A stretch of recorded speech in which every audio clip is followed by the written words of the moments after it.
semuanya, perkenalkan nama saya Tiara Yunista Lestari dari kelompok 5B, kelas Teknologi Pangan B angkatan 2019. Pada video kali ini saya akan menjelaskan mengenai uji hedonik. Uji hedonik merupakan salah satu bagian dari uji organoleptik. Pada uji hedonik, panelis diminta untuk memberikan tanggapan secara pribadi tentang tingkat kesukaan mereka terhadap suatu produk berdasarkan beberapa atribut sensori maupun kesukaan secara keseluruhan atau overall.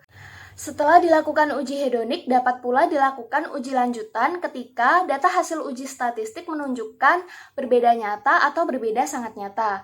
Pengolahan data untuk uji hedonik menggunakan metode analisis statistik non-parametrik dengan metode Kruskal-Wallis. Jika uji Kruskal-Wallis menunjukkan hasil yang berbeda nyata, maka selanjutnya dapat dilakukan uji multiple comparison. Tujuan uji hedonik yaitu yang pertama, untuk mengetahui besarnya perbedaan kualitas di antara beberapa sampel yang sejenis. Yang kedua, untuk mengetahui tingkat kesukaan panelis terhadap suatu produk. Dan yang ketiga, digunakan untuk kepentingan pemasaran produk, yaitu misalnya untuk memperoleh pendapat konsumen terhadap suatu produk baru, sehingga dapat diketahui perlu atau tidaknya perbaikan lebih lanjut pada produk baru. Sampel yang akan diuji diberi label yang bertuliskan kode berupa 3 digit angka acak. Tujuan pemberian label pada setiap sampel itu untuk meminimalisir adanya penilaian yang bersifat subjektif dari panelis terhadap sampel tersebut. Panelis mencicipi atau mencoba semua sampel. Kemudian panelis melakukan pengujian hedonik dengan cara memberikan tanggapan pribadi tentang kesukaan mereka terhadap suatu sampel berdasarkan beberapa atribut sensori atau kesukaan secara overall dalam bentuk skala hedonik. Pada percobaan kali ini, atribut sensori yang diuji yaitu ada warna, rasa, aroma, dan tekstur. Sedangkan skala uji hedonik yang digunakan yaitu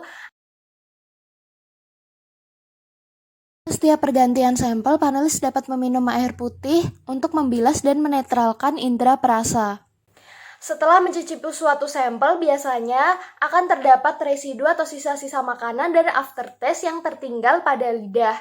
Dengan meminum atau berkumur air putih, maka dapat menghilangkan sisa-sisa makanan atau residu tersebut yang terdapat di dalam rongga mulut. Data hasil uji hedonik kemudian direkapitulasi, diolah, dan diinterpretasikan.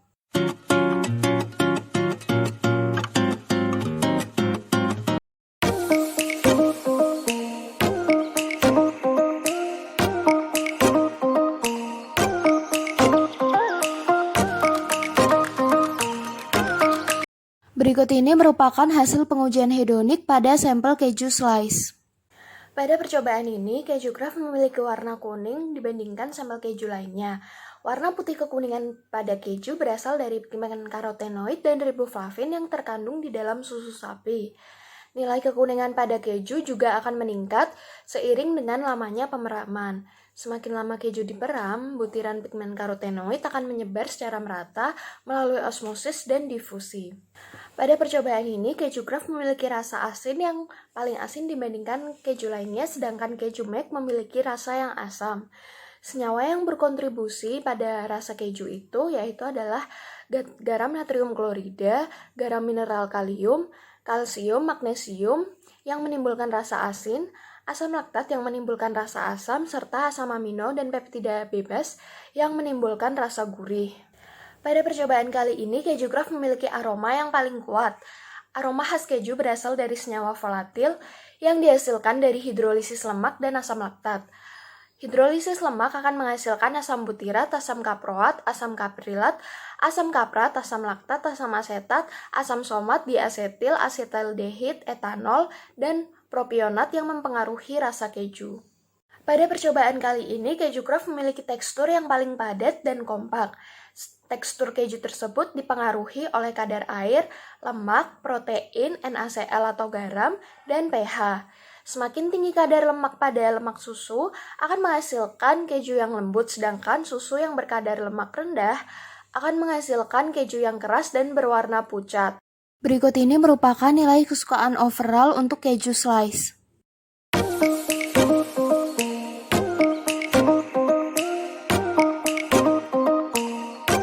Pada percobaan ini, warna teh kotak itu paling disukai karena berwarna coklat jernih agak kemerahan.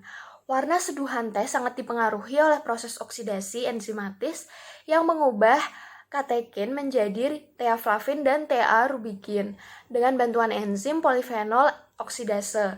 Nah, proses tersebut akan menghasilkan warna gelap pada seduhan teh hitam. Senyawa teaflavin berperan memberikan warna kuning dan senyawa TA-rubikin berperan untuk memberikan warna merah kecoklatan. Pada percobaan ini, sampel teh kotak memiliki rasa manis yang paling disukai, sedangkan fresh tea memiliki rasa kurang manis dan meninggalkan aftertaste yang pahit. Rasa manis disebabkan karena adanya penambahan sukrosa pada teh. Untuk sensasi aftertaste pahit yang ditinggalkan pada teh disebabkan oleh adanya kandungan katekin. Senyawa katekin pada teh terdiri seperti epikatekin atau isi, epigalokatekin yang menimbulkan rasa sedikit sepet atau pahit dengan aftertaste sedikit manis. Sedangkan bentuk galatnya yaitu epikatekin galat atau egisi, epigalokatekin galat atau egisigi akan menimbulkan sensasi rasa sepet yang sangat kuat pada teh. Pada percobaan ini, sampel fresh tea memiliki aroma khas teh melati yang sangat disukai. Aroma khas teh disebabkan karena oksidasi senyawa polifenol pada proses pematangan. Aroma melati pada teh dapat berasal dari penambahan bunga melati pada teh untuk memperbaiki kualitas aroma teh. Beberapa komponen yang berkontribusi untuk menghasilkan aroma pada teh melati yaitu ada bensil alkohol, linalol, bensil asetat, dan metil antranilat. Pada percobaan ini, semua sampel teh memiliki tekstur kekentalan yang sama, yaitu cair. Kekentalan teh akan menurun seiring dengan semakin rendahnya persentase teh hitam. Teh hitam mengandung katekin yang selama proses fermentasi akan diubah menjadi ortoquinon yang memadat dan membentuk teaflavin. Nah, adanya teaflavin dapat menyebabkan minuman teh menjadi lebih kental. Berikut ini merupakan skor kesukaan overall untuk semua sampel teh.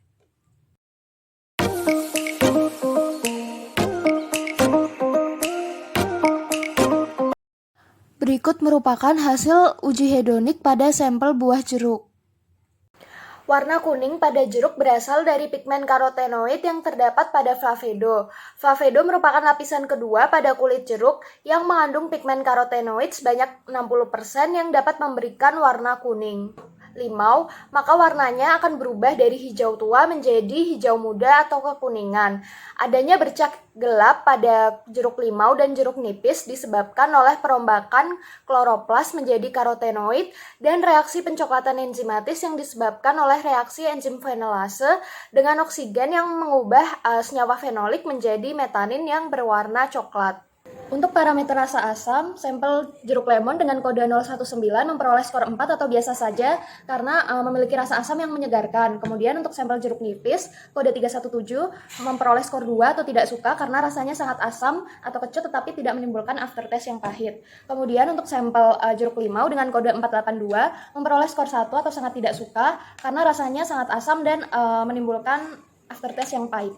Rasa asam pada buah jeruk berasal dari kandungan asam organik seperti asam askorbat, asam sitrat, sedangkan rasa pahit pada jeruk disebabkan oleh kandungan senyawa naringin dan limonin. Untuk parameter asam, sampel kode 019 atau jeruk lemon memperoleh skor 5 atau agak suka karena aroma jeruk atau asamnya itu cukup tercium. Kemudian untuk sampel kode 317 atau jeruk nipis memperoleh skor 6 atau suka karena wangi jeruknya sangat tercium dengan kuat.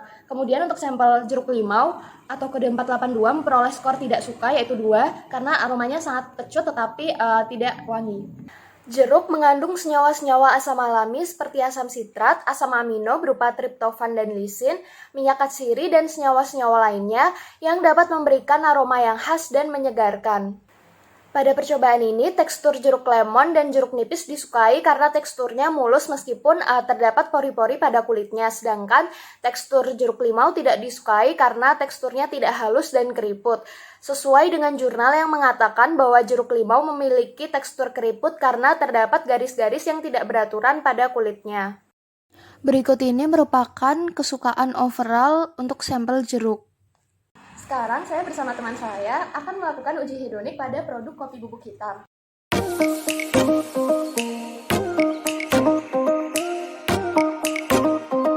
Pada percobaan ini, warna kopi luwak dan kopi kapal api paling disukai karena berwarna coklat tua tetapi agak bening.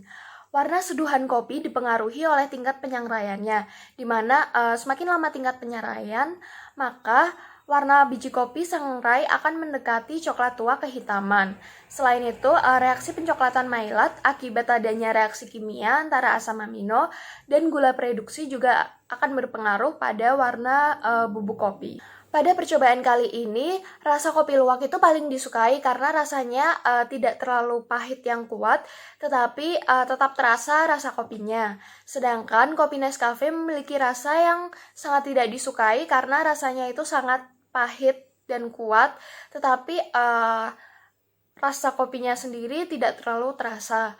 Timbulnya rasa pahit pada kopi disebabkan oleh adanya kandungan mineral bersama dengan pemecahan serat kasar, asam klorogenat, kafein, tanin, dan beberapa senyawa organik serta anorganik lainnya.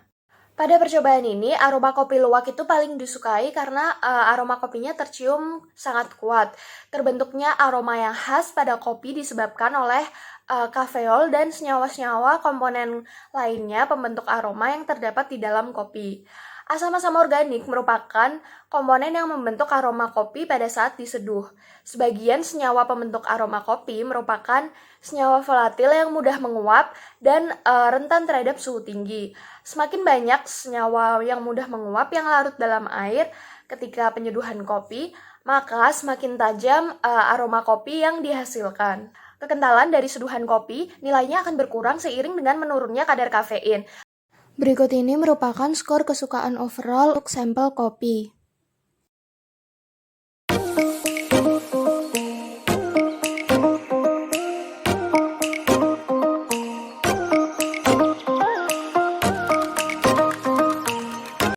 Berikut ini merupakan hasil uji hedonik pada sampel snack. Warna pada snack keripik dipengaruhi oleh kadar air dan kadar gula serta kandungan pati. Kadar air yang terlalu tinggi akan menghasilkan keripik dengan tekstur yang kurang renyah. Kadar gula yang tinggi pada kentang akan menurunkan kualitas warna keripik karena dapat mempercepat terjadinya reaksi pencoklatan mairat antara gula reduksi dan gugus aminah primer yang menghasilkan senyawa melanoidin yang berwarna coklat gelap. Rasa umami disebabkan oleh adanya komponen monosodium glutamat atau MSG dan ribonukleotida seperti garam 5-inosin monofosfat atau IMP dan 5-guanin monofosfat atau GMP. Rasa umami juga berasal dari perisa rumput laut yang ditambahkan pada snack. Rasa umami rumput laut disebabkan karena kandungan asam amino bebas seperti asam glutamat, alanin, taurin, dan asam aspartat. Untuk parameter aroma, sampel Citatolite atau kode 545 memperoleh skor 7 karena aromanya gurih dan aroma rumput lautnya juga cukup kuat. Kemudian untuk sampel kode 289 atau Potabi memperoleh skor 5 atau agak suka karena aroma rumput lautnya cukup tercium kuat tetapi tertutupi oleh aroma kentang panggangnya yang lebih mendominasi. Kemudian untuk sampel Taro atau kode 103 memperoleh skor 5 atau agak suka karena aroma gurihnya lebih kuat dibandingkan aroma rumput lautnya. Aroma snack sangat dipengaruhi oleh rempah-rempah yang ditambahkan pada snack. Pemberian bumbu atau rempah-rempah, terutama bawang putih, akan berkontribusi besar terhadap aroma snack keripik. Parameter tekstur, sampel kode 545 atau Citato memperoleh skor 4 atau agak suka karena teksturnya renyah tetapi cenderung agak rapuh dan mudah patah. Kemudian sampel kode 289 atau Potabi memperoleh skor 2 atau tidak suka karena teksturnya cenderung keras. Kemudian untuk sampel Taro atau kode 103 memperoleh skor 7 atau sangat suka karena teksturnya sangat renyah dan tidak mudah rapuh. Tekstur snack sangat dipengaruhi oleh suhu penggorengan dan kadar air. Tingginya suhu penggorengan akan menurunkan kadar air pada keripik. Semakin rendah kadar air, maka tekstur snack keripik yang dihasilkan akan semakin renyah. Tekstur snack juga dipengaruhi oleh kandungan pati. Umbi kentang yang memiliki kandungan pati yang rendah akan menghasilkan tekstur keripik yang kurang renyah. Berikut ini merupakan tingkat kesukaan overall pada sampel snack. Penilaian yang diberikan oleh panelis dipengaruhi oleh psikologis, suasana saat berlangsungnya pengujian, serta latar belakang budaya dari panelis.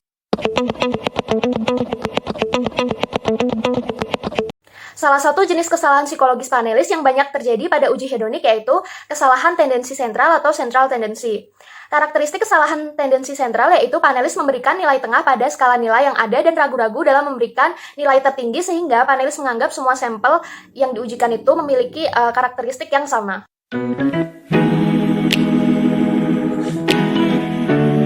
Kesimpulan dari percobaan ini yaitu sampel yang paling disukai adalah keju Kraft, jeruk lemon, teh kotak, kopi luwak, dan snack Citatolite.